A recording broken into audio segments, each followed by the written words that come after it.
Already তোমাদের আগের semester পেরিয়ে এসছো, সেই সেমিস্টারে তোমাদের অনেক প্রবলেম ছিল। বলো আগে তোমরা ওই সেমিস্টারে কেমন কি ফলাফল করেছো, কেমন তোমাদের পারফরমেন্স দিয়েছে? আমার তো অত্যন্ত ভালো গেছে সেমিস্টারটা দেখতে গেলে। যে ম্যারাথনটা আমি দেখেছিলাম আসমান স্যারের, কেমিস্ট্রিটা অত্যন্ত উইক ছিল। বাহ।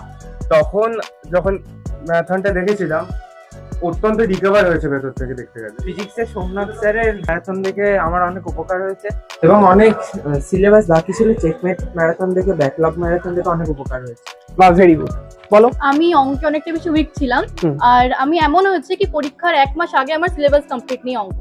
তো আমি সোমনাথ স্যারের ম্যারাথন ক্লাস দেখে আর কি এক্সাম দিয়েছি। আমার 80 to 90% কোশ্চেন আর কি কমন পেয়েছি। খুব ভালো, আমার মানে ম্যারাথনটা আমার খুব কাজে দিয়েছে। Very good. বলো। ওনার ম্যারাথন তো সত্যি দুর্দান্ত, কারণ ওনার ভিডিও না দেখলে আমার পুরো চলে না। উনি বলতে কি? উনি বলতে সোমনাথ Very good. এই তো। ফিজিক্সের এমন টিচার পাওয়া খুবই দুষ্কর পাওয়া। ওনার মতো টিচার রয়েছে বলেই আজকে আমাদের মতো উইক যারা ফিজিক্সের এইরকম স্টুডেন্টরা আজকে ফিজিক্সের প্রতি এত ভালোবাসা তাদের জন্মেছে।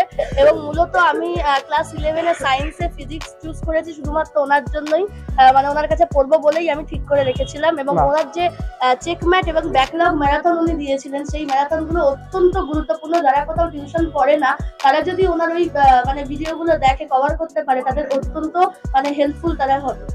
Very good.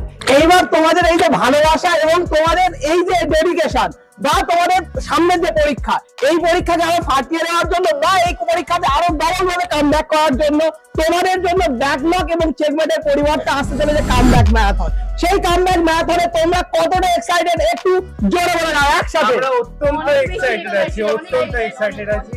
যারা যারা এই ম্যারাথনটা দেখবে, আশা করি আগেরবারও আমরা উপকৃত হয়েছিলাম, এবারে অত্যন্ত উপকৃত হব, এই আশায় আমরা অত্যন্ত এক্সাইটেড আছি জিনিসটার জন্য।